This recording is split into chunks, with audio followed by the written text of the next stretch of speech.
आज सुनते हैं श्रावण मास में मंगलवार के दिन हनुमान जी की कथा और आरती। तो एक बार बोलिए प्रेम से हनुमान जी की जय। श्री राम भक्त हनुमान की जय। हे दुख भंजन मारुति नंदन, सुन लो मेरी पुकार। पवन सुत विनती बारंबार, पवन सुत विनती बारंबार। श्री हनुमान जी की जय। आप लोग ये कथा संपूर्ण सुनिएगा। एक बार नैमिषारण्य तीर्थ में 80,000 मुनि एकत्र होकर पुराणों के ज्ञाता श्री सूत जी से पूछने लगे, हे महामुने, आपने हमें अनेक पुराणों की कथाएं सुनाई है। अब कृपा करके हमें ऐसा व्रत और कथा बतलाए जिसके करने से संतान की प्राप्ति हो तथा मनुष्य को रोग शोक अग्नि सर्व दुखों आदि का भय दूर हो, क्योंकि कलयुग में सभी जीवों की आयु बहुत कम है। फिर इस पर उन्हें रोग चिंता के कष्ट लगे रहते तो फिर वही श्री हरि के चरणों में अपना ध्यान कैसे लगा सकेंगे। श्री सूत जी बोले, हे मुनियों, आपने लोक कल्याण के लिए बहुत ही उत्तम बात पूछी है। एक बार युधिष्ठिर ने भगवान श्री कृष्ण से लोक कल्याण के लिए यही प्रश्न किया था। भगवान श्री कृष्ण और युधिष्ठिर का संवाद तुम्हारे सामने कहता हूँ, ध्यान देकर सुनो। एक समय पांडवों की सभा में श्री कृष्ण जी बैठे हुए थे। तब युधिष्ठिर ने भगवान श्री कृष्ण से प्रश्न किया कि हे प्रभु नंद नंद गोविंद, आपने मेरे लिए अनेक कथाएं सुनाई है। आज आप कृपा करके ऐसा व्रत या कथा सुनाइए जिसके करने से मनुष्यों को रोग चिंता का भय समाप्त हो और उसको पुत्र की प्राप्ति हो। हे प्रभु, बिना पुत्र के जीवन व्यर्थ है। पुत्र के बिना मनुष्य नरकगामी होता है। पुत्र के बिना मनुष्य पितृ ऋण से छुटकारा नहीं पा सकता है और न ही उसका पुनग नामक नरक से उद्धार हो सकता है। अतः पुत्रदायक व्रत बतलाइए। श्री कृष्ण भगवान बोले, हे राजन, मैं एक प्राचीन इतिहास सुनाता हूँ, आप उसे ध्यान पूर्वक सुनो। कुंडलपुर नामक एक नगर था। उसमें नंदा नामक एक ब्राह्मण रहता था। भगवान की कृपा से उसके पास सब कुछ था, फिर भी वह दुखी था। इसका कारण था कि ब्राह्मण की स्त्री सुनदा के कोई संतान न थी। सुनदा पतिव्रता थी, भक्ति पूर्वक श्री हनुमान जी की आराधना करती थी। मंगलवार के दिन व्रत करने के अंत में भोजन बना कर हनुमान जी को भोग लगाने के बाद स्वयं भोजन करती थी।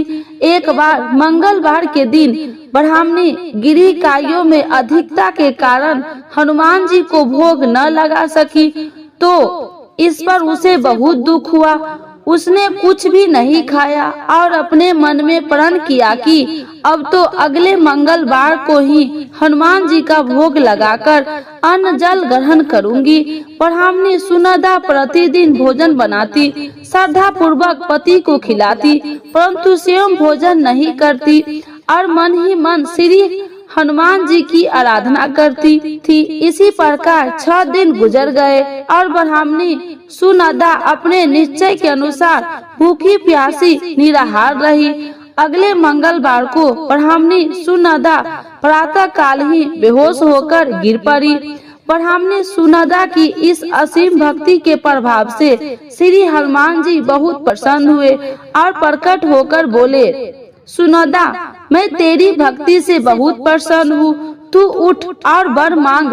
सुनदा अपने आराध्य देव श्री हनुमान जी को देखकर आनंद की अधिकता से ही सुनदा अपने आराध्य श्री हनुमान जी को देखकर आश्चर्य से हो गई।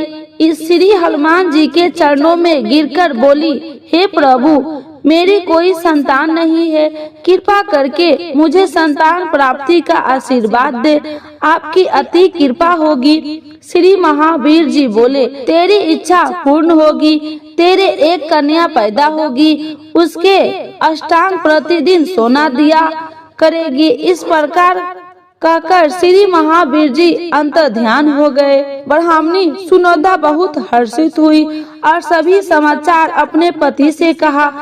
ब्राह्मण देव कन्या का वरदान सुनकर कुछ दुखी हुए, परंतु सोना मिलने की बात सुनी तो बहुत प्रसन्न हुई। विचार किया कि ऐसी कन्या के साथ मेरी निडरता ही समाप्त हो जाएगी। श्री हनुमान जी की कृपा से वह ब्राह्मणी गर्भवती हुई और 10वें महीने में उसे बहुत ही सुंदर पुत्री प्राप्त हुई। वह बच्ची अपने पिता के घर में ठीक उसी तरह से बढ़ने लगी जिस प्रकार शुक्ल पक्ष का चंद्रमा बढ़ता है। 10वें दिन में ब्राह्मण ने उस बालिका का नामकरण संस्कार करवाया।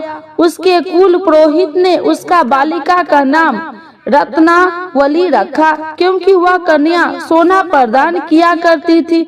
इस कन्या ने पूर्व जन्म के बड़े ही विधान से मंगल देव का व्रत किया था। रत्नावली का अष्टांग बहुत सा सोना देता था। उस सोने से नंदा ब्राह्मण बहुत ही धनवान हो गया। अब ब्राह्मणी भी बहुत अभिमान करने लगी थी। समय बीतता रहा। वो अब रत्नावली 10 वर्ष की हो चुकी थी।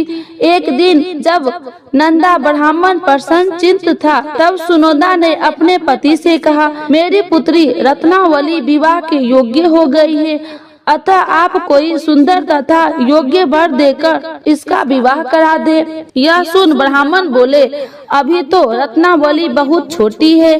तब ब्राह्मणी बोली, शास्त्रों की ज्ञाता है कि कन्या 8वें वर्ष में गौरी, 9वें वर्ष में रोहिणी, 10वें वर्ष में कन्या इसके पश्चात रजस्वला हो जाती है। गौरी दान से पाताल लोक की प्राप्ति होती है, रोहिणी दान से वैकुंठ लोक की प्राप्ति होती है, कन्या के दान से इंद्र लोक में सुख की प्राप्ति होती है। अगर हे पतिदेव रजस्वला का दान किया जाता है तो घोर नरक की प्राप्ति होती है। इस पर ब्राह्मण बोले, अभी तो रत्नावली मात्र 10 ही वर्ष की है और मैंने तो 16-16 साल की कन्याओं को विवाह कराए हैं, अभी जल्दी क्या है। तब ब्राह्मणी सुनंदा बोली, आपको तो लोभ अधिक हो गया है। शास्त्रों में कहा गया है कि माता पिता और बड़ा भाई रजस्वला कन्या को देखते हैं तो वह अवश्य नरकगामी होते हैं। तब ब्राह्मण बोला, अच्छी बात है, कल मैं अवश्य ही योग्य वर की तलाश में अपना दूत भेजूंगा। दूसरे दिन ब्राह्मण ने अपने दूत को बुलाया और यज्ञ आदि की, जैसी सुंदर मेरी कन्या है वैसे ही सुंदर वर उसके लिए तलाश करो। दूत ने अपने स्वामी की आज्ञा पाकर निकल पड़ा। परंपराई नगर में उसने एक सुंदर लड़के को देखा। यह बालक एक ब्राह्मण परिवार का बहुत ही गुणवान पुत्र था। इसका नाम रामेश्वर था। दूत ने इस सुंदर व गुणवान ब्राह्मण पुत्र के बारे में अपने स्वामी को पूर्ण विवरण किया। ब्राह्मण नंदा को भी रामेश्वर अच्छा लगा और फिर शुभ मुहूर्त में विधि पूर्वक कन्या का ध्यान देकर ब्राह्मणी संतुष्ट हुए। परंतु ब्राह्मण के मन में तो लोभ समाया हुआ था। उसने कन्या दान तो कर दिया था, वह बहुत हित भी किया था। उसने विचार किया कि रत्नावली तो अब चली जाएगी और मुझे इससे जो सोना मिलता था वह अब मिलेगा नहीं। मेरे पास जो धन था कुछ तो इसके विवाह में खर्च हो गया और जो शेष बचा है वो भी कुछ दिनों के पश्चात समाप्त हो जाएगा। मैंने तो इसका विवाह करने बहुत बड़ी भूल कर दी है। अब कोई ऐसा उपाय ही रत्नावली मेरे घर में ही बनी रहे, अपनी ससुराल न जावे। लोभ रूपी राक्षस ब्राह्मण ने मस्तिष्क पर छता जा रहा था। रात भर अपनी सैया पर बेचैनी से करवटे बदलते बदलते उसने एक बहुत ही क्रूर निर्णय किया। उसने विचार किया कि जब रत्नावली को लेकर उसका पति रामेश्वर अपने घर के लिए जाएगा तो वह मार्ग में ही छिपकर रामेश्वर का वध कर देगा और अपनी लड़की को अपने घर लावेगा, जिससे नियमित रूप से उसे सोना भी मिलता रहेगा और समाज का कोई मनुष्य उसे दोष भी नहीं दे सकेगा। प्रातः काल हुआ।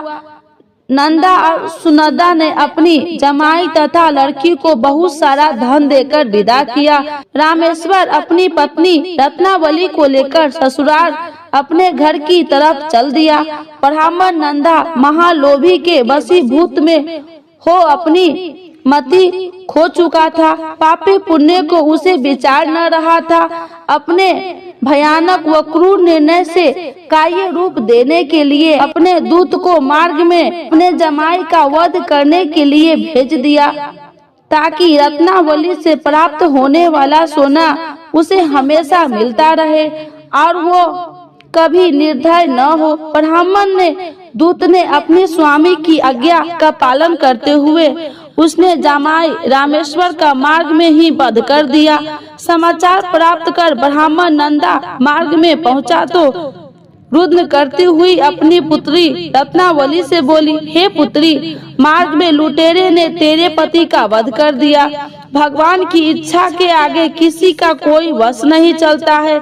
अब तू घर चल, वहाँ पर ही रहना, शेष जीवन व्यतीत करना। जो भाग्य में लिखा है वही होगा। अपने पति की अकाल मृत्यु से रत्नावली बहुत दुखी हुई। क्रंदन व रुदन करते हुए अपने पिता से बोली, हे पिताजी, इस संसार में जिस स्त्री का पति नहीं है उसका जीवन व्यर्थ है। मैं अपने पति के साथ ही अपने शरीर को जला दूंगी और सती होकर अपने इस जन्म को माता पिता के नाम तथा सास ससुर के यश को सार्थक करूंगी। ब्राह्मण नंदा अपनी पुत्री रत्नावली के वचनों को सुनकर बहुत दुखी हुआ। विचार करने लगा, मैंने व्यर्थ ही जमाई का वध का पाप अपने सिर लिया।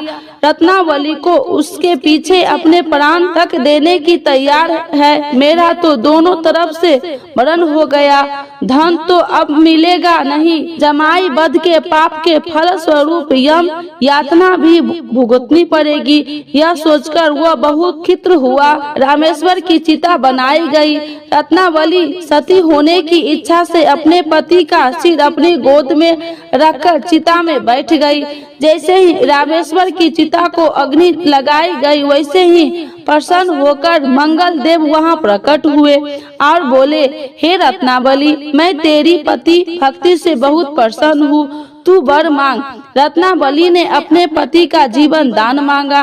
तब मंगल देव बोले, रत्नावली, तेरा पति अजर अमर है, यह महाविद्वान भी होगा और इसके अतिरिक्त तेरी जो इच्छा हो वर मांग से। तब रत्नावली बोले, हे ग्रहों के स्वामी, यदि आप मुझ पर प्रसन्न हो तो मुझे यह वरदान दीजिए कि जो भी मनुष्य मंगलवार के दिन प्रातः काल लाल पुष्प लाल चंदन से पूजा करके आपका स्मरण करे, उसको रोग व्याधि न हो, सर्व जनों में कभी वियोग न हो, सर्प अग्नि तथा शत्रुओं का भय न रहे।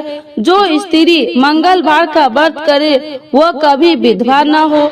मंगल देवता तथा अस्तु कहकर अंतर ध्यान हो गए। रामेश्वर मंगल देव की कृपा से जीवित हो उठा।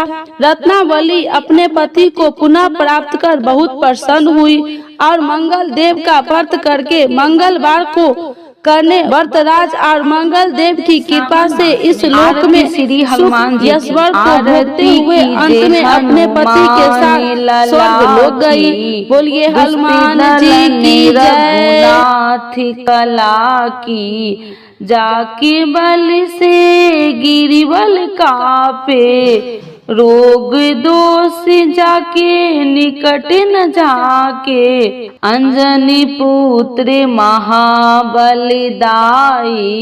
संतन के प्रभु सदा सहाई, आरती कीजे हनुमान लला की, देवीरा रघुनाथ पठाए, लंका जारी सिया सुन दिलाए, लंका सुकोट समुद्र सिखाई, जाति पवन सुत बार न लाई, आरती कीजे हनुमान लला की। लंका जारी असुर संहारे, सिया राम जी के काज सवारे, लक्ष्मण मूर्छित परे संकारे, आनि सजीवन प्राण उबारे, आरती कीजे हनुमान लला की।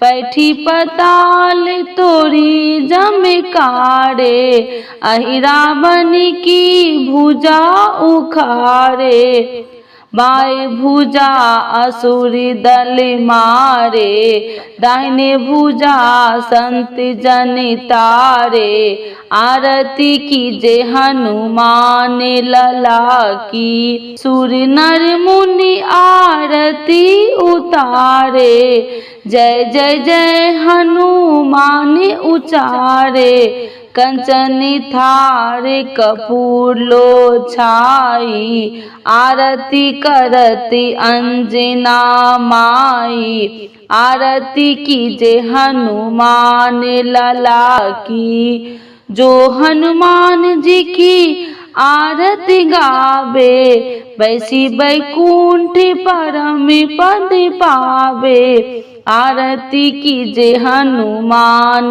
लला की। दुष्टि दलन रघुनाथ कला की। हनुमान जी की जय।